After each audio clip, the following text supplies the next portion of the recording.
அனைத்து ஆசிரியர்களுக்கும் இனிய காலை வணக்கம். பிடி பிஆர்டி எக்ஸாம் 2024 எக்ஸாம்க்கு எல்லாருமே படிச்சுட்டு இருப்பீங்க.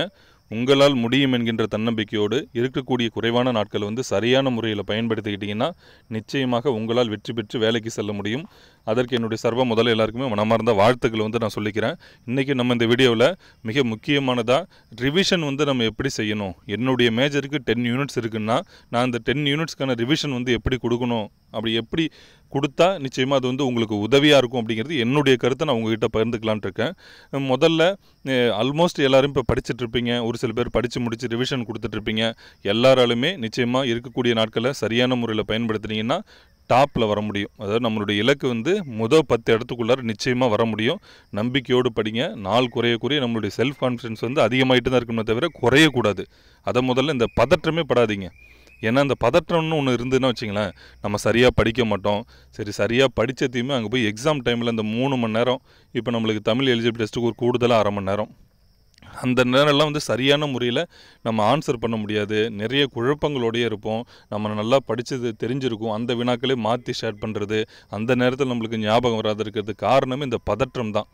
இந்த ஃபியர் அப்படிங்கிறது எல்லாருக்குமே இருக்க தான் செய்யும். ஆனால் அந்த ஃபியர் இருந்துன்னா நிறைய பின்விளைவுகளை தான் ஏற்படுத்தும். கண்டிப்பாக நீங்கள் படித்ததுலேருந்து வரப்போகுது, நீங்கள் வேலைக்கு தான் போக போகிறீங்கிற நம்பிக்கையோடு தொடர்ந்து இருக்கணும். நம்ம எது வரைக்கும்னா தேர்வு அன்னைக்கு வரைக்குமே இருக்கணும். தேர்வு முடிச்சுட்டு வந்துமே கான்ஃபிடென்ட்டோடு இருங்க. நல்லா படித்தவங்களுக்கு அந்த மாதிரியான கான்ஃபிடென்ட் இருக்குன்னு நான் நம்புகிறேன். இப்போ நம்ம ஒரு இலக்கை வச்சுக்கலாம். டிசம்பர் 21 இல்லைன்னா 22க்குள்ளார நம்ம இன்னும் படிக்க வேண்டிய இந்த பெண்டிங் இருக்கிறதெல்லாம் முடிச்சிடணும். முதல்ல டிசம்பர் 21 இல்லைன்னா 22. ஏன் அந்த ஒரு டேட்டு நான் சொல்கிறேன்னா, ஒரு கடைசி ஒரு 15 நாள் ஒரு 3 ரிவிஷன் கொடுத்துடலாம். இந்த டிசம்பர் 21 22க்குள்ளார நம்ம படிக்க வேண்டியதில் இந்த பெண்டிங் எல்லாம் கொஞ்சம் இருக்குங்கள்ல. இல்லை ஒரு யூனிட் சுத்தமாக தொல்லை, ஒரு 3 யூனிட் தொல்லனாலும் பரவாயில்ல, இருக்குது. இந்த நான் சொல்கிற டேட்டுக்குள்ளார முடிக்கிறதுக்கு ட்ரை பண்ணுங்கள். நிச்சயமாக முடியும். ஏன் அப்படின்னு கேட்டோம்னா, இந்த பெண்டிங் இருந்துக்கிட்டே இருந்துன்னா வச்சிங்களேன், நம்ம ஏற்கனவே படித்ததையும் உருப்படியாக நம்மளால் ரிவிஷன் பண்ண முடியாது. இந்த பெண்டிங் இருக்கிறத படிக்கலாம்னு நினச்சிக்கிட்டே இருப்போம். படிக்கவும் முடியாது. எக்ஸாம் போஸ்ட்போன் நினச்சிட்டே இருப்போம். அது ஆகவும் ஆகாது. அப்போ நிறையவுக்கு பிரச்சனையே நமக்கு ஒரு திருப்தி கிடைக்காது தான். ஐயோ, நம்ம இன்னும் இவ்வளோக்கு படிக்க வேண்டியது இருக்கே, எல்லாரும் அவ்வளோ படிச்சுட்டாங்களே, மற்றவங்களாம் அந்த சென்டரில் இவ்வளோ எடுத்துட்டாங்களே, இதை பற்றிலாம் யோசிக்கவே கூடாது. நான் சொல்கிறேன், டிசம்பர் 22க்குள்ளார முடிக்கிறதுக்கு ட்ரை பண்ணுங்கள். அடுத்த ஒரு 15 நாள் இருக்குங்கள, அந்த 15 நாளில் ஆஃப் டேக்கு ஒரு யூனிட் வச்சுக்கணும். வேறு வழி இல்லை. நமக்கு ஆஃப் டேக்கு ஒரு யூனிட் வச்சுக்கிட்டு ஒரு நாளைக்கு 2 யூனிட் முடிக்கிறோம். மொதல் 5 நாளுக்குள்ளே ஒரு ரிவிஷன் முடியுது. அடுத்த 5 நாளில் செகண்ட் ரிவிஷன். அடுத்த 5 நாளில் பக்காவாக 3 ரிவிஷன் முடிச்சுட்டு போய் தேர்வு சரியான முறையில் நம்ம ஆன்சர் பண்ணிட்டு வந்துட்டோம்னா நிச்சயமாக ஜாப் கிடச்சிரும். சரிங்களா? இது கண்டிப்பாக உங்களுக்கு உதவியாக இருக்கும். நிறைய பேர் சொல்லலாம், நீங்கள் சொல்கிறது ஈஸி, செய்கிறது கஷ்டம் அப்படின்னு சொல்லி. உண்மைதான் அது. இப்போ நான் சொல்கிறேன், செய்யும்போது கொஞ்சம் கடினமாக தான் இருக்கும். ஆனால் அதெல்லாம் நம்மளுக்கு வேறு ஆப்ஷனே இல்லைங்களே. நம்ம முன்கூட்டியே திட்டமிட்டு படிச்சிருந்தா இந்த அளவுக்கு தேவையில்லை. நிறைய பேர் முன்கூட்டியே திட்டமிட்டு படிச்சிருந்தா இப்போ ரெடியாக இருக்காங்க தேர்வுக்கு. அதனால் நம்ம வேறு ஆப்ஷனே கிடையாது. இவ்வளவு தான் நாள் இருக்குது அப்படின்னா அதுக்குள்ளார பயன்படுத்தணும்.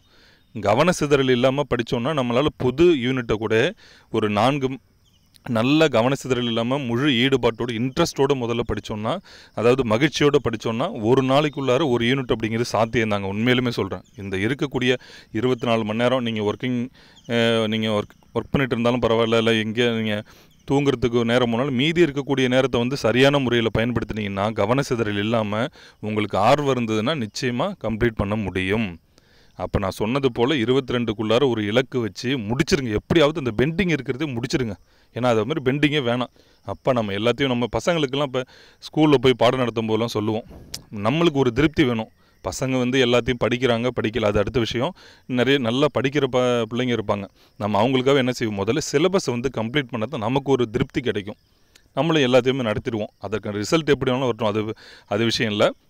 அதே போல் தான் நான் உங்களுக்கும் சொல்கிறேன். நீங்கள் 10 யூனிட்ஸும் முதல்ல படிச்சுட்டோங்கிற ஒரு திருப்தி இருந்ததுன்னா அதுக்கப்புறம் நல்லா ஆக்டிவாக செயல்படுவீங்க. நல்லா ரிவிஷன் கொடுக்கும்போது உங்களுக்குள்ளார ஒரு மகிழ்ச்சி வரும். அப்போ முதல்ல கம்ப்ளீட்டாக எல்லாத்தையும் இந்த பெண்டிங் இருக்கிறதெல்லாம் முடிச்சிடுறோம். நம்ம எதுவும் ரிவிஷன் ஏன் ரொம்ப முக்கியமானதுன்னு கேட்டோம்னா, நம்ம நல்லா படிச்சிருப்போம். தேர்வு அன்னைக்கு போய் எழுதும்போது ஒரு முறை மட்டும் படிச்சிருந்தீங்கன்னா எங்கேயோ பார்த்த மாதிரி இருக்குன்னு தான் சொல்லுவீங்க. எங்கேயோ பார்த்த மாதிரி இருக்குன்னு சொல்லுவீங்க கேள்வியை, ஆனால் பதில் சொல்ல மாட்டோம்.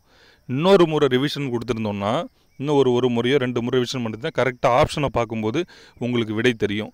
இன்னொரு முறை ரிவிஷன் கொடுத்துருந்தோம்னா ஆப்ஷனே தேவையில்லை. நமக்கு கேள்வி படித்த உடனே விடை சொல்லிட்டு தான் நீங்கள் அப்புறமேட்டு ஆப்ஷனே பார்ப்பீங்க. அந்த விடை எந்த ஆப்ஷனில் இருக்குதுன்னு தேடுவீங்க. அப்போ அந்த அளவுக்கு வேணும்னா நம்ம ரிவிஷன் கொடுத்துக்கிட்டே இருக்கணும். எத்தனை டைம் வேணாலும் கொடுங்க, ஒன்றும் தப்பே இல்லை.